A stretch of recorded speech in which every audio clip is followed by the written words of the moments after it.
Olá, bom dia, boa tarde, boa noite, como vocês estão? Essa é a nossa semana 9, nós estamos de volta, falando sobre temas super interessantes com uma nova convidada. São temas que eu vejo, em geral, muito associados à vida acadêmica. Estudantes escrevendo seu TCC, relatórios de pesquisa e até mesmo profissionais, mestrandos e mestrandas, doutorandos e doutorandas, docentes e pesquisadores em seu processo de produção de dissertação, de tese, de relatórios de pesquisa, de artigos científicos. Todos eles podem se envolver nesses processos, que podem dificultar bastante não apenas a produção do seu trabalho, mas também trazer consequências muito relevantes para o seu bem-estar. Fora do mundo acadêmico, a procrastinação e a síndrome do impostor, que são os nossos temas de hoje, também podem ser encontrados em qualquer área de trabalho. Para conversar sobre esse tema conosco, nós convidamos a professora Kátia Vioni. Kátia é outra amiga querida, psicóloga, com mestrado em formação em psicologia pela Universidade Federal da Paraíba, de onde eu a conheço, e doutorado em psicologia pela Cardiff University, no país de Gales. Atualmente, ela é professora de psicologia na University of Derby, na Inglaterra. Suas áreas de interesse são psicologia social, avaliação psicológica, pesquisa em psicologia, metodologia e estatística, e psicologia positiva. E ela é nossa colaboradora internacional das pesquisas que nós realizamos aqui no GPC UFES, tá? Então, espero que vocês gostem do tema de hoje. Vamos dar as boas-vindas à professora Kátia Vioni.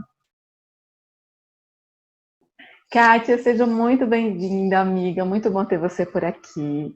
Especialmente falando sobre esses temas que eu sei que são temas de interesse seu, são temas que eu considero muito interessantes também, que muito relevantes e com os quais eu me identifico bastante. Né? Então, eu acho muito legal conversar com uma pessoa que gosta do tema, não só pelo tema em si, mas que gosta de pesquisar, né, de estudar o tema na sua área, fazendo pesquisa com isso aí na Inglaterra, onde você está. Inclusive, gente, no Instagram da Kátia, eu vou passar o link aqui para vocês. No link da bio, vocês têm como fazer um download de um e-book sobre procrastinação, que é totalmente gratuito, tá? É só entrar lá no Instagram dela, que ela fez todo esse trabalho pra gente já, tá?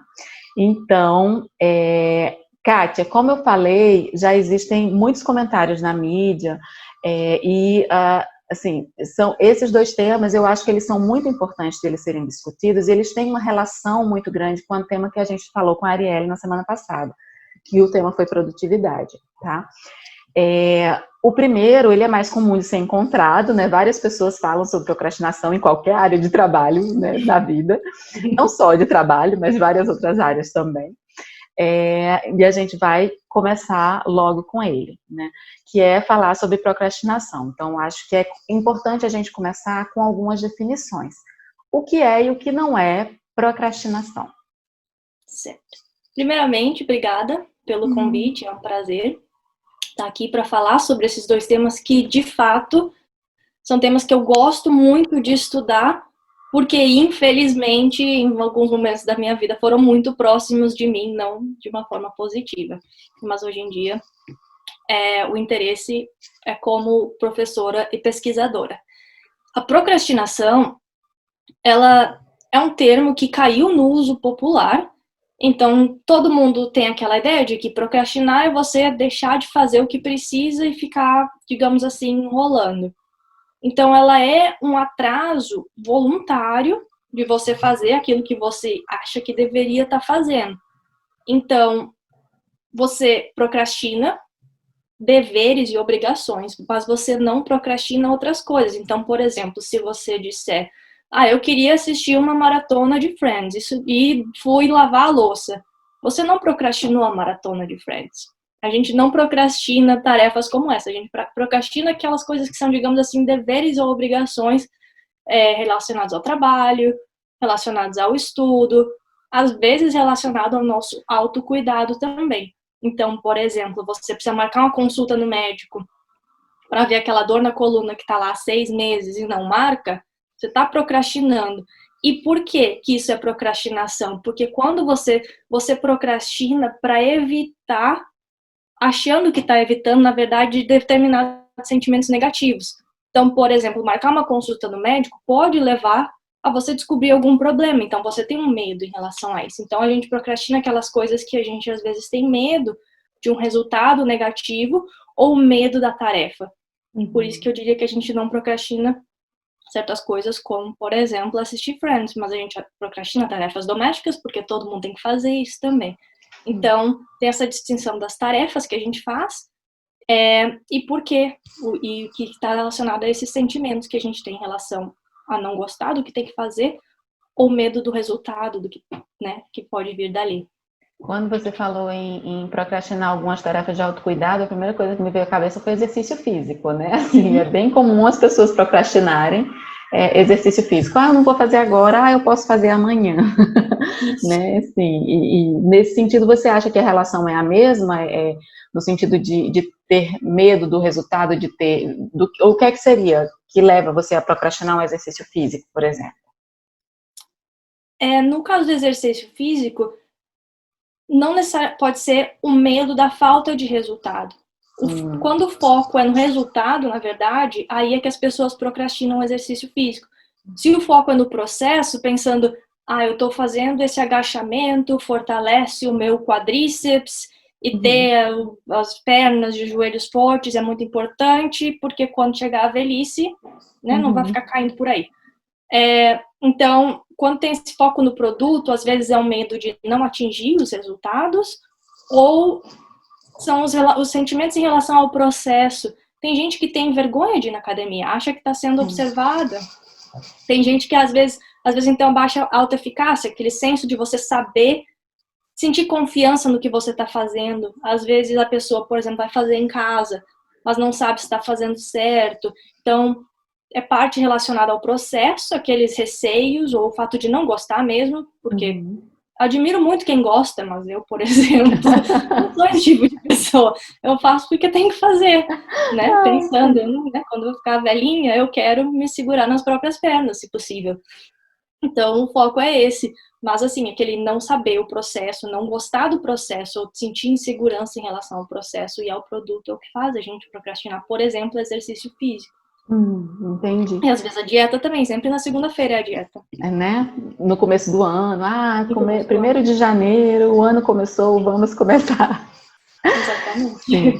E quais são as causas desse processo? Assim, além do querer evitar isso, né? Tem outras causas? De onde é que ela vem? Por que esse processo existe? As pesquisas, elas mostram algumas questões interessantes de se pensar. Não existe uma causa única. Existe um conjunto de fatores que contribui para a gente procrastinar mais ou menos. Então, por exemplo, o modelo teórico vai dizer que é uma falha na autorregulação, que é como se a gente priorizasse o prazer momentâneo de, se eu fizer essa tarefa agora, eu não vou estar feliz, não vou estar gostando, não vou estar satisfeita, então vou fazer outra coisa que me deixa mais satisfeita agora. Então, seria uma falha na maneira como você regula o seu comportamento. Isso é um modelo, né, que você quer, né, fazer coisa que gosta mais. Tem um outro modelo que vai dizer que um problema é uma questão temporal, que a motivação ela está relacionada com o tempo. Então, se o tempo para você fazer alguma coisa é muito grande, a sua motivação é baixa. Mas são modelos bastante simples, né? Não é só... Se a gente parar para pensar quando a gente procrastina, não é tão simples assim. Mas a verdade é que o que está sempre presente na procrastinação são sentimentos negativos, afetos negativos. Então, tem um estudo, não lembro agora os autores, mas eles tentaram ver o que é que...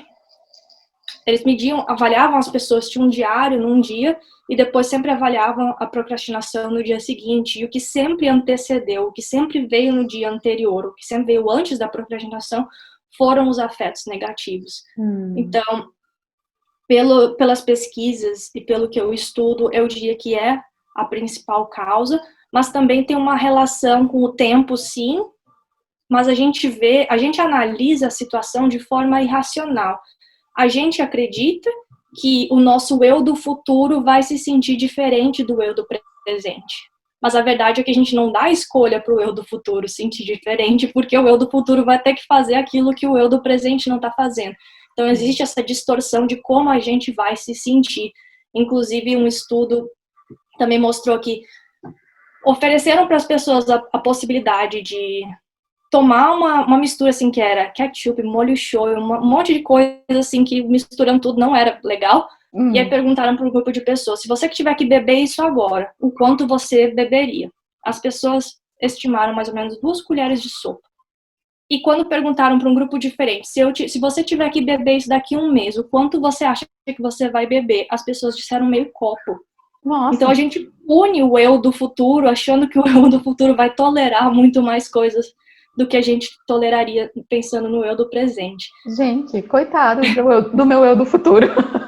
Exato, então a gente é muito cruel com o nosso eu do futuro. Então é essa combinaçãozinha de distorcer como a gente vai se sentir no futuro, por conta também dos sentimentos negativos que a gente tem no presente em relação à tarefa, em relação a outras coisas, porque às vezes pode ser a procrastinação, pode ser simplesmente porque as circunstâncias naquele momento não são muito boas. Por exemplo, no meio da pandemia, a minha avó teve um AVC e naquela semana eu não consegui trabalhar bem. Sim. Eu estava procrastinando.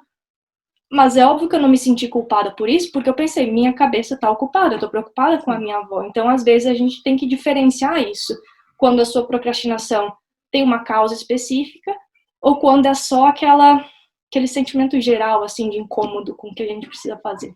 Sim. Então, nesse sentido, eu imagino que seja mais fácil para as pessoas, né, assim, ou faça mais sentido as pessoas procrastinarem tarefas acadêmicas, trabalhos, ou o próprio trabalho mesmo que a pessoa atua, que daquelas tarefas do trabalho que você não gosta tanto e você queira fazer as que você gosta primeiro.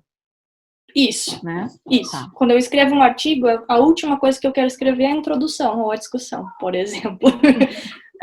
Método e resultados, vai direitinho. Fazer análise estatística, logo é a primeira coisa que sai. Exato, a gente, né, aquilo que a gente gosta menos, ou se sente menos competente e confiante. Para fazer.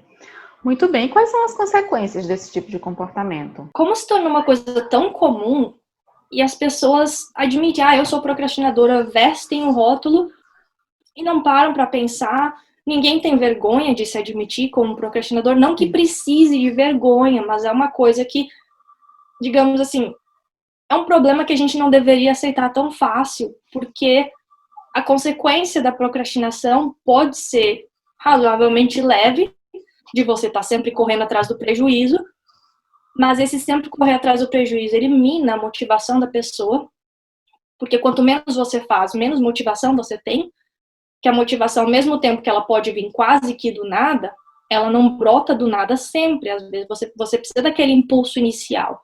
E a procrastinação não te dá esse impulso inicial. Então, reduz a motivação, reduz a autoestima. Está muitas vezes relacionado com perfeccionismo. Aí o perfeccionismo está relacionado com problemas de saúde mental muito mais graves, como ansiedade, depressão. Então, assim, é um problema que eu considero bastante grave para a gente não levar tão a sério assim como tem sido. Entendi. E você percebe, me passou pela cabeça essa pergunta agora, você percebe diferença daqui do Brasil para ir para a Inglaterra? Das pessoas, dos estudantes, no trabalho no geral? No meio acadêmico, não muita. Pelo menos parece ser bem claro que tem aquelas pessoas que têm, digamos assim, a característica da procrastinação e vai estar sempre procrastinando, e aqueles que não passam nem perto, que parece até que a pessoa é um robô e você só tem vontade de chacoalhar e dizer, por quê? Me conta, como é que você consegue? Qual segredo? Por que é que tu senta e faz? Porque é tão fácil sentar e fazer. Então, não tem muita gente no meio do caminho, assim. Sim, tá. Existe algum lado positivo em procrastinar? Quer dizer, tem algum tipo de procrastinação que pode ajudar a gente? Existe esse debate. Então, da procrastinação clássica que a gente conhece, a vantagem mais clara é que quando existe um prazo grande, os procrastinadores sentem menos estresse do que os não procrastinadores. Então, ponto para a procrastinação. Porém, existem pesquisadores que dizem que existem 2 tipos de procrastinação. A procrastinação clássica, que é essa que a gente está discutindo, e a procrastinação ativa, que seria quando a gente escolhe fazer outras tarefas no lugar daquele objetivo X, com a crença de que aquelas tarefas são melhores naquele momento e com a crença de que adiar o objetivo X traz benefícios. E aí tem um debate sobre a aceitação dessa definição ou não, porque as diferenças dos procrastinadores ativos para os procrastinadores clássicos são tão grandes que muitos pesquisadores preferem chamar de adiamento ativo e não vincular com a procrastinação, justamente porque a procrastinação é tão negativa. Sim. Que como é que as pessoas vão distinguir? Eu sou procrastinador ativo ou eu sou procrastinador clássico? Uhum.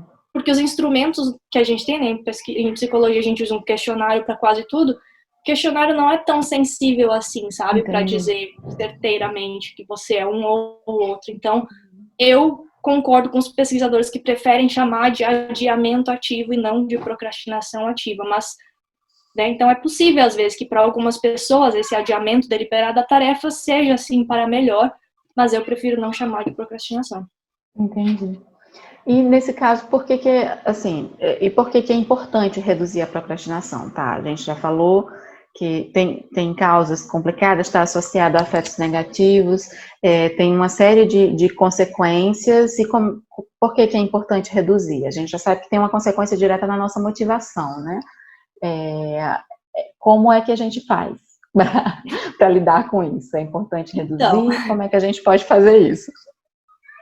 O primeiro passo é o autoconhecimento, é você perceber que existem situações que você procrastina. Na verdade, todo mundo procrastina no menor ou maior nível. Uhum. Então, é entender em que momentos isso se torna prejudicial para você. Não vestir, como eu falei, o rótulo, eu sou procrastinador, pronto, eu sempre adio, eu sempre faço isso. Esse tipo de pensamento não é benéfico, porque é aquele tipo de pensamento permanente, né, que a gente sabe que Sim. não, a longo prazo não é um estilo de pensamento que leva a florescimento, prosperidade, essas coisas importantes na vida. Então, entender as situações que você procrastina, por quê, e se é importante para você mudar e por quê. Tá. Entender que aspectos da sua vida são comprometidos, porque a gente sabe, é como eu comentei, afeta várias dimensões psicológicas, mas você tem que ver, assim, na sua vida, que diferença vai fazer se você parar de procrastinar e entender que você não vai sair de 100% procrastinação para zero. Sempre vai haver um nível de procrastinação, mas é você saber o caminho para sair dali. Sim. E aí o caminho para sair são vários também, depende bastante do indivíduo. Existem algumas técnicas que vão atuar diretamente na motivação. Então, a gente sabe que os procrastinadores, eles fazem quando existe uma pressão. Então, por exemplo, você adicionar um limite de tempo, colocar um prazo específico e um comprometimento vai ajudar e dar aquela pressão. Mas não necessariamente vai lidar na causa, que são os afetos negativos. Sim. Então, o caminho de saída é lidar com os afetos negativos primeiro. Então, por exemplo, você percebeu que está procrastinando hoje, se perdoa, e amanhã começa de novo.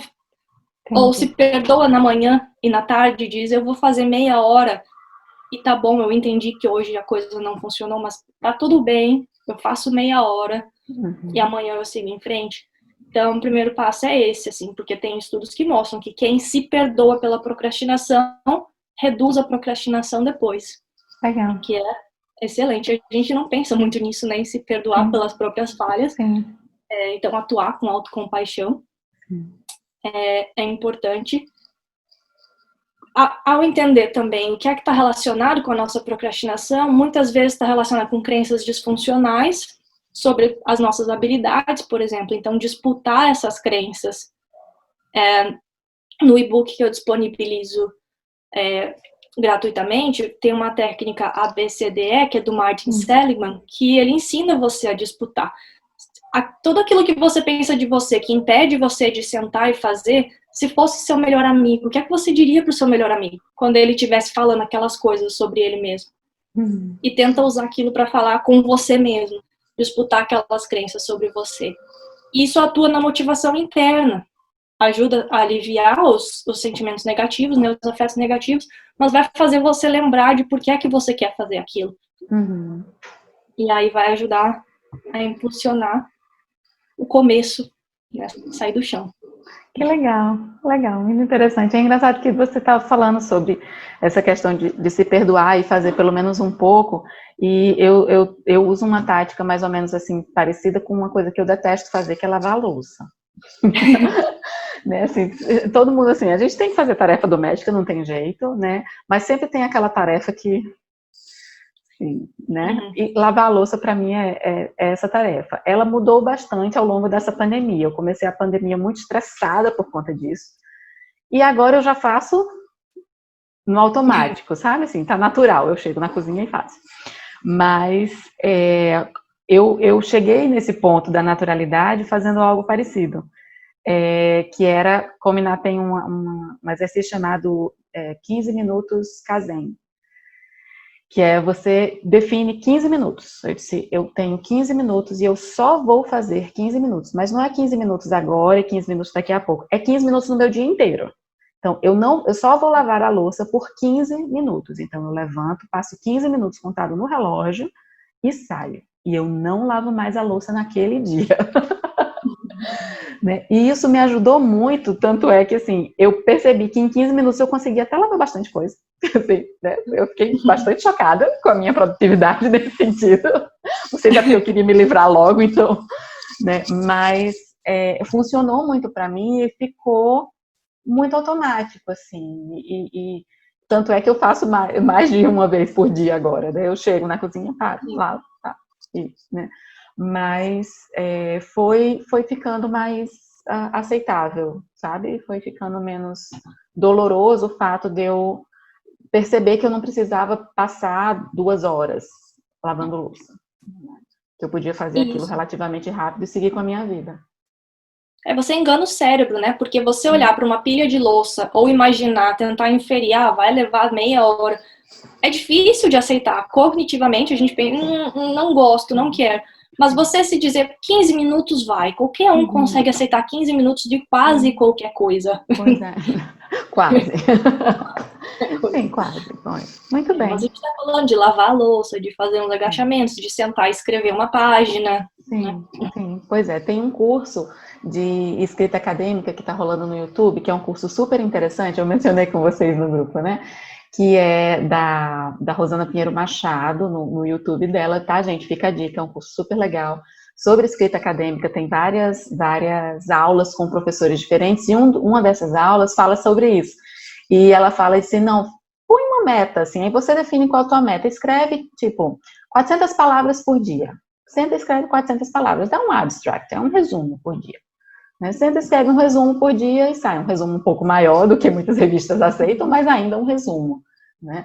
Então, senta e escreve aquilo. Então, aquilo vai te dando aquela sensação de produtividade, além de você pegar o costume também de escrever, porque tem muito isso, né? A gente não tem muito hábito de algumas coisas. E com relação à vida acadêmica, a gente tem muito, eu percebo, e já entrando no nosso segundo tema, um pouco desse bloqueio com relação o que eu tenho que escrever, o que eu tenho que começar, já tem que sair perfeito. Então, se eu escrever, eu vou sentar para escrever, a primeira frase tem que sair maravilhosa. Não tem que sair maravilhosa, você tem como editar, tem como apagar, né? Tem como refazer.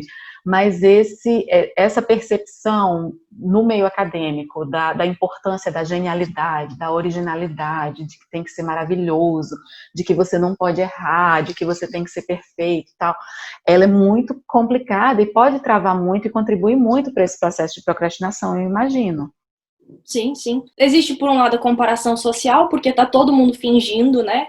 Que esse processo tá. Eu consigo sentar e escrever e sai, assim, um negócio que dá para publicar na Nature. Não, né? Então, faz parte da cultura acadêmica, eu acredito que outras culturas também, você não demonstrar que tem alguma dificuldade específica ou que você não tem um conhecimento.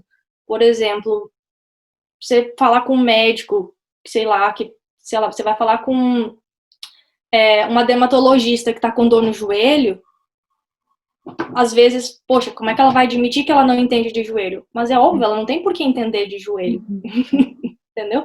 Então, acontece, eu acho, em vários... Na academia, a gente vê isso com frequência, porque tem a pressão pelos resultados e tem a pressão por resultados específicos, em direcionamento específico. Tem aquilo que é considerado qualidade e aquilo que, sem crítica nenhuma, na verdade, tem qualidade, às vezes não é considerado como tendo a mesma qualidade. E aí, junto o perfeccionismo com a comparação social, não dá vontade de fazer, a pessoa não faz. Às vezes a pessoa ainda se pergunta o que é que eu estou fazendo aqui, será que eu pertenço a esse lugar, já que claramente eu não compartilho das facilidades que as pessoas parecem ter. Eu e desencadeia um outro problema. Eu percebo isso muito em sala de aula também, assim, não só na produção, mas numa produção de fala, né, assim, dos estudantes, assim.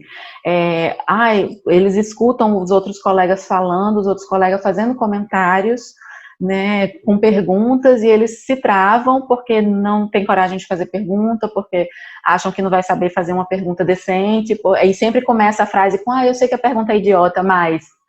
Né, e diz, gente, como você sabe que a pergunta é idiota? Que medida é essa que se tem, né? Então, e acaba travando muitas pessoas, né, ao longo do processo, quando você poderia estar aproveitando muito nesse processo de reconhecer que ninguém sabe de tudo. Então, vai que você faz uma pergunta que eu travo completamente e digo, não sei responder. Acontece, claro que acontece. Esse curso inteiro, gente, ele tá cheio de coisas que eu não sei responder, é por isso que eu convido pessoas que sabem, tá? É por isso que eu faço pergunta para elas. Se eu soubesse falar de tudo, eu tava falando de tudo sozinha. Não, mentira, não tava não. Mas eu não sei falar sobre esses temas, eu não estudo todas as coisas, eu estudo coisas específicas que me interessam, então eu preciso entrar em contato com pessoas que têm interesse nessas coisas que precisam ser faladas, para convidar elas. Kátia é uma dessas pessoas. A Arielle, anterior, foi a outra. Todas as nossas convidadas foram assim. Os que virão também vão continuar sendo assim, né? A gente vai se especializando. Eu acho que especialmente no meio acadêmico, que acaba ficando tudo muito especialista, né? Muito especializado em coisas, em áreas específicas, né? Oi, aqui nós vamos dar a nossa primeira pausa, primeiro intervalo da nossa conversa com a professora Kátia Vione. A gente volta no segundo vídeo. Não procrastina, continua. Olá, meu nome é Fabiola Rodrigues Matos, sou psicóloga e vim hoje trazer uma reflexão a vocês sobre o autoconhecimento. Quando a gente está estudando para fazer uma prova importante, buscando ingressar em algum curso de nosso interesse, é muito importante a gente olhar para a nossa forma de estudar conforme aquilo que nos caracteriza, conforme aquilo que faz sentido para a gente. Então, por exemplo, eu tenho algumas perguntas para a gente poder refletir hoje. Será que as metas que eu coloco para os meus estudos no dia a dia são metas alcançáveis? Se às vezes você coloca metas de estudar durante horas, 6 horas seguidas, você não vai conseguir, vai gerar um cansaço. E aí, a partir disso, pode vir uma frustração de você não ter conseguido aquela meta. É muito importante a gente prestar atenção se cada objetivo que a gente delineia para o dia específico, para cada dia da nossa semana, está realmente condizendo com aquilo que a gente dá conta de estudar. É muito importante se falar sobre qualidade de estudo. Quando a gente tem qualidade no estudo, a gente interpreta melhor, a gente aprende melhor. Então é muito importante parar e pensar. Será que eu estou colocando objetivos que são reais de serem alcançados? Se são objetivos que são além daquilo que você consegue estudar, vai gerar frustração. Isso vai afetar a sua saúde mental. É importante pensar também qual que é o seu modo de estudo que dá mais certo. Se você prefere ler, prefere ouvir, prefere escrever, prefere falar com outra pessoa ou ver vídeos. É sempre importante, pessoal, a gente procurar aquilo que faz sentido pra gente e não pro colega e não para uma pessoa famosa. Tem que ser aquilo que funciona pra gente. Cada pessoa é de um jeito e cada pessoa aprende de uma forma melhor. Um exemplo disso é começar a reparar qual o turno que você aprende de uma forma mais eficaz. Tem gente que tem mais concentração pela manhã, tem gente que tem mais concentração pela tarde. Então é importante a gente começar a refletir sobre isso também, sobre qual turno que está trazendo, né, mais concentração para esse contexto. Outra coisa que eu estou trazendo aqui para vocês refletirem é se as escolhas que vocês estão fazendo são suas ou são de outras pessoas. Esse é um ótimo momento também de ver aquilo que é seu. Então a gente está falando aqui o tempo todo de autoconhecimento. É muito importante a gente saber também o que atualmente faz a gente se distrair mais do nosso momento de estudo. Então, será que ficar com o celular do lado no momento do estudo, né, ali, com notificação, apitando o tempo todo, vai trazer algum tipo de concentração, de atenção para o nosso estudo? Será que aquele computador que está ali, né, às vezes você está mexendo com um livro, aí o computador está ali e fica aparecendo notificação de WhatsApp, de Facebook, será que aquilo não vai te distrair? A gente precisa de estabelecer uma rotina de estudos, né, conforme o limite de cada um, conforme aquilo que cada um possui dentro de casa, e estabelecer essa rotina pensando que existem diversas formas da gente se distrair durante os estudos. Então, no horário que você determinar para poder realizar suas atividades de estudo, fique num ambiente, se possível for, mais silencioso, deixe o celular de lado, utilize aplicativos que bloqueiem o seu celular, peça às pessoas que estão perto de você para respeitarem também seu momento de estudo, se possível for. E a partir disso, criar uma rotina, e uma rotina que seja sua novamente. Estamos falando aqui de autoconhecimento. Crie uma rotina que seja sua. Então, não tente alcançar inúmeras horas de estudo, porque as outras pessoas estão falando que aquilo é o certo, né? Se você fica se comparando muito nesses contextos, você acaba deixando de entender o que funciona para você. Então, estude, mantenha a sua rotina de estudos com qualidade, respeitando o seu limite e entendendo qual é o momento que faz mais sentido para você estudar, qual é o momento que você tem mais concentração. Essa é a dica de hoje. Um beijo e até a próxima.